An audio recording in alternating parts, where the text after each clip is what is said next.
Are you made of cheese? Because you're looking Gouda.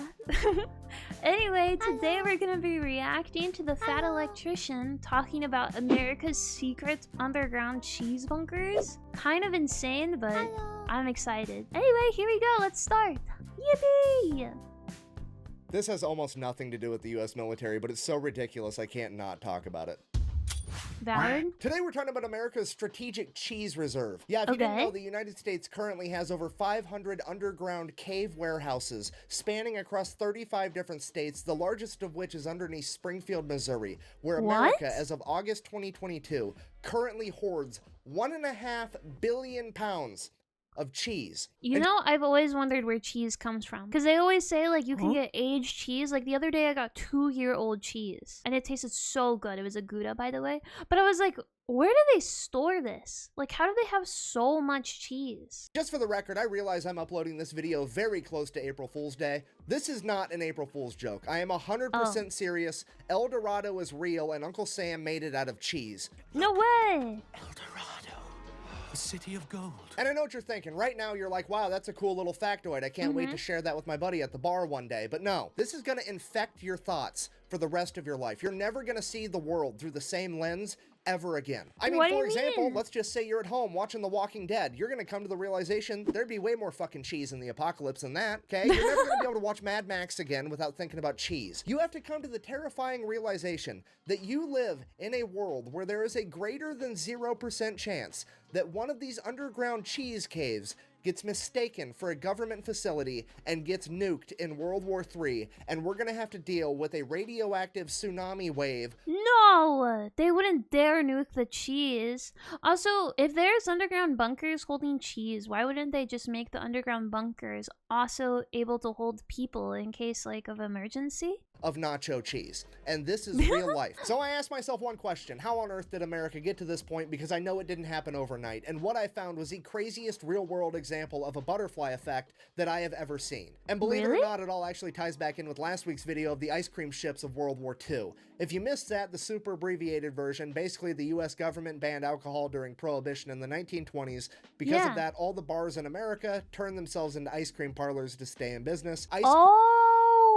That's so smart. Also, we totally need to watch this video now. Cream stepped up to fill the social void left by alcohol. If so facto, there was like 2 generations of Americans that treated ice cream like it was alcohol, socially speaking. As I'm sure you can imagine, this would drive up dairy consumption. Combine that with the fact that the 30s and 40s is when refrigeration would become readily accessible. Meant that for the first time in human history, there was such a demand for dairy products that farmers could exclusively become dairy farmers. Meaning that this would be the birth of the entire dairy industry. And honestly, it worked out great.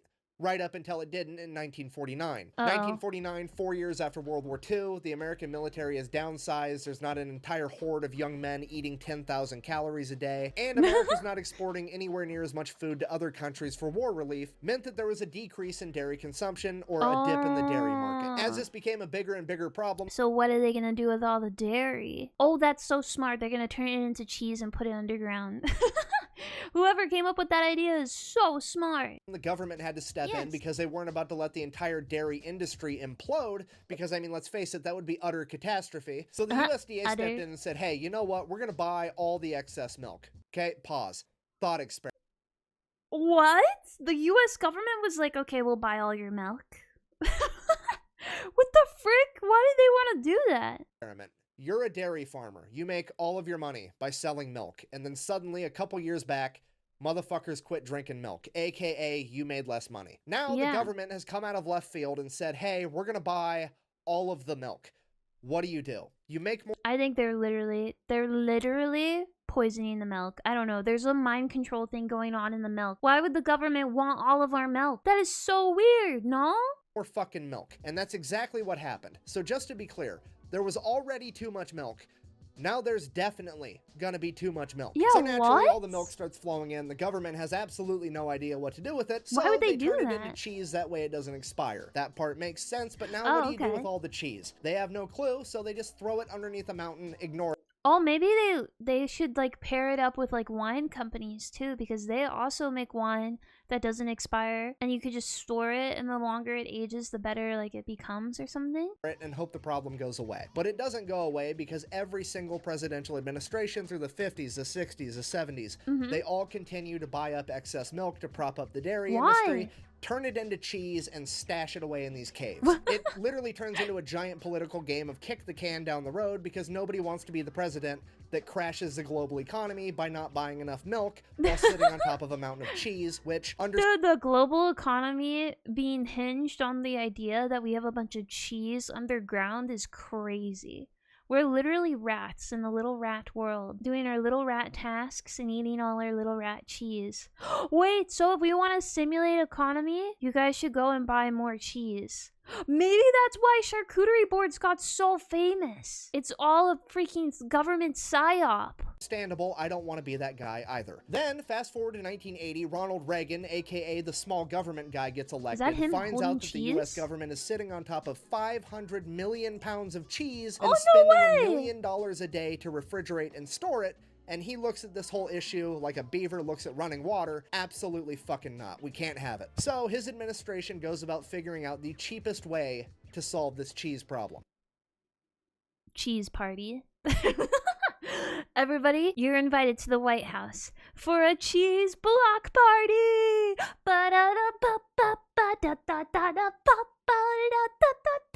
Oh my god, that'd be so awesome. You get a cheese, you get a cheese, you turn into Cheese Oprah. Everybody gets a cheese.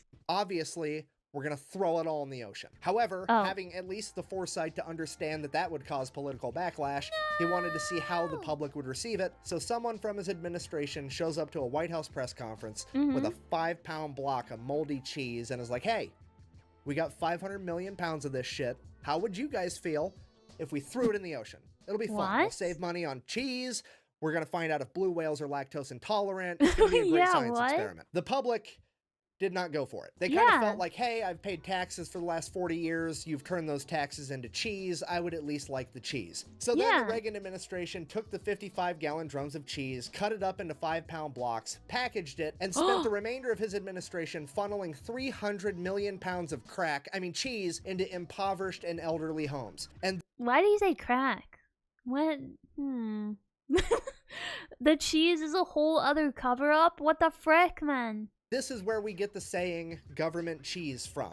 You're gonna end up eating a steady diet of government cheese and living in a van down by the river. The US I have government never heard of the term called government cheese. That is insane. That literally sounds made up for me. then continued to give out government cheese until the 1990s when they seemingly ran out, because as of today, all 1.5 billion pounds of underground secret cheese in America is privately owned by corporations like Kraft and Velveeta. And this is the part where I wanted to end the video on a happy note of the government made a mistake, they fixed a mistake over 50 years, happy ending, hooray. However, it didn't really make sense because something happened in the 1990s where the government was able to stop buying the excess milk. What happened? And that's when it hit me. It was absolutely the Got Milk ad campaign, the biggest, most iconic ad campaign of all time. I mean, every cafeteria and every school in America had a bunch of posters of famous athletes with milk mustaches saying, "Got milk, drink your milk." I vividly remember commercials.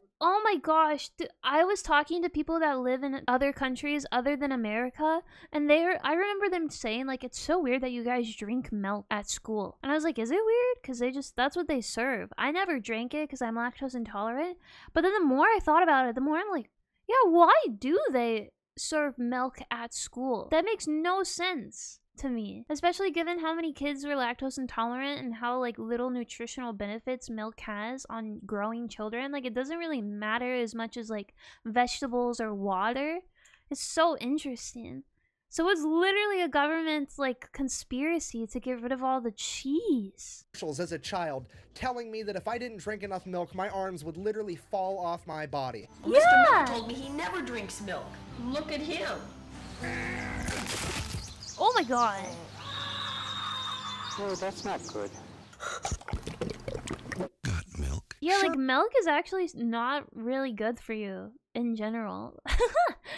I don't know why they did this. I remember people saying like, oh, if you don't drink milk, like your bones won't grow, you'll be short forever. And I'm like, what the heck, man? Why would you say that? Surely this is what inspired an entire generation of Americans to eat and drink more dairy products, right? I mean, yeah, probably, but looking back on it now as an adult, doesn't it seem just a little bit weird that it wasn't a particular company putting on all these ads? Like, if there wasn't one company profiting from selling all this milk, where was all the money coming from? I mean, it almost seems like the government launched a giant psychological operation, ad campaign, just so that they could offload milk so they wouldn't have to keep contributing to their mountain of cheese. Well, I'm gonna take this off now because that's legit. You know, out of all the different ways the government can control like a big group of people, just to get rid of their cheese doesn't seem that bad of a doesn't seem that horrible of an idea. It doesn't seem very malicious. Also, I like his tin paper hat. Exactly what happened. In 1995, the U.S. government created a non-profit organization known as Dairy Management Incorporated, and their entire job was to get the American people to eat and drink more dairy products. Why? Literally a cabal of individuals plotting behind the scenes to get people to eat more cheese. It's the cheesiest conspiracy of all time. That's and I'm crazy. not even kidding. Anything that has ever been sold or marketed that involved way too much cheese on it, charcuterie boards. Charcuterie boards. It's a government conspiracy, man. But they are so good. Oh my god. This company is behind. Okay, they're the reason that Taco Bell started selling steak quesadillas. They were behind the Got Milk ad campaign. In 2002, when Pizza Hut had the Summer of Cheese event where they put way too much cheese on all their pizzas, this is who was behind it. In 2010, when Domino's almost went out of business, they gave Domino's $12 million to stay in business and then gave them a bunch of cheese so that they could put extra cheese on all of their pizzas, and that was their entire proposition for staying in business. That's insane. Our pizzas have more cheese on them now, so they're good. It is absolutely insane. So I did it. I found the world's cheesiest conspiracy, but then I found leaked internal documents from DMI.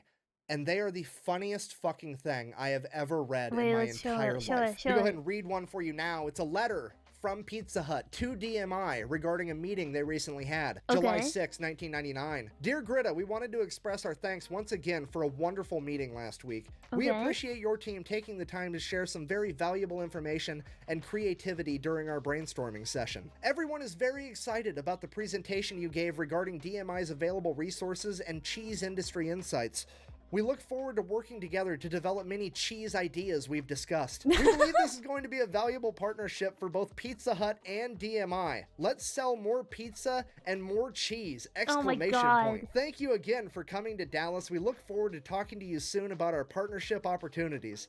We will call you next week to discuss the next steps. Sincerely, Derek, Lord of the Cheese, and Liskrin, Lady of the Cheese. Bro, what the frick is going on? They're role-playing having a cheese... Oh my god, a cheese dynasty? That is insane. That is actually blowing my mind.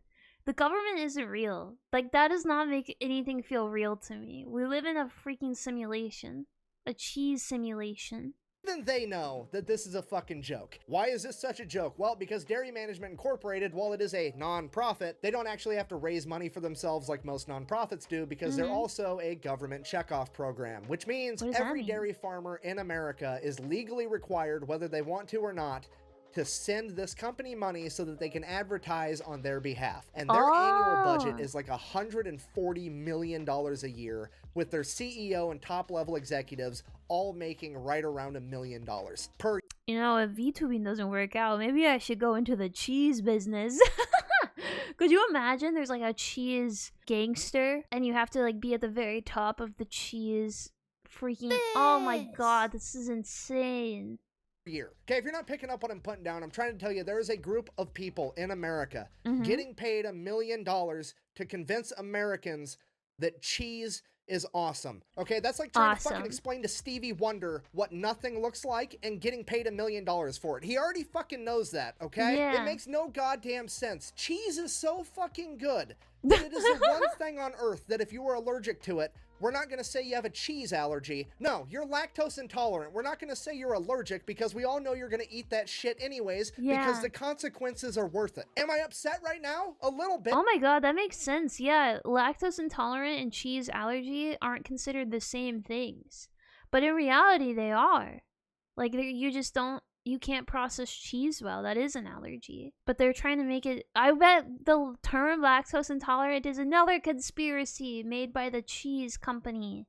Is it because I'm jealous? Uh-huh. It's basically selling ass candles to dogs and getting paid $1 million for it. It is the most ridiculously easy job on the planet, and I'm so mad that it's not mine. Anyways, I guess if you made it this far in the Unhinged TED Talk, in conclusion, the U.S. government banned alcohol in the 1920s. It set forth a ripple effect through time, and now some dude in 2023 has my dream job of making $1 million a year to convince people of some shit they already knew. And That's the US so has awesome. 1.5 billion pounds of cheese hidden in an underground cave network. Fucking the more you know, I guess.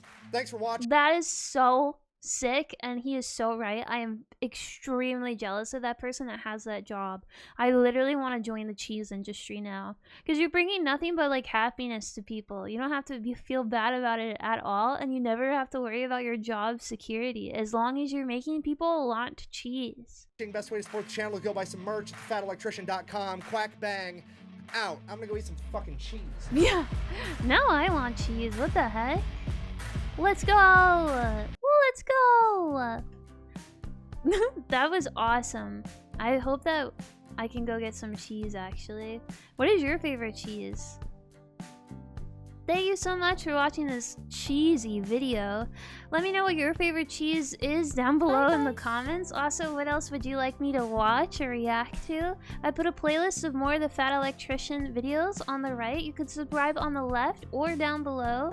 And you could come say hi to me on twitch.tv/KimaniClowny. Until next time, I will see you later. Bye-bye. Bye-bye.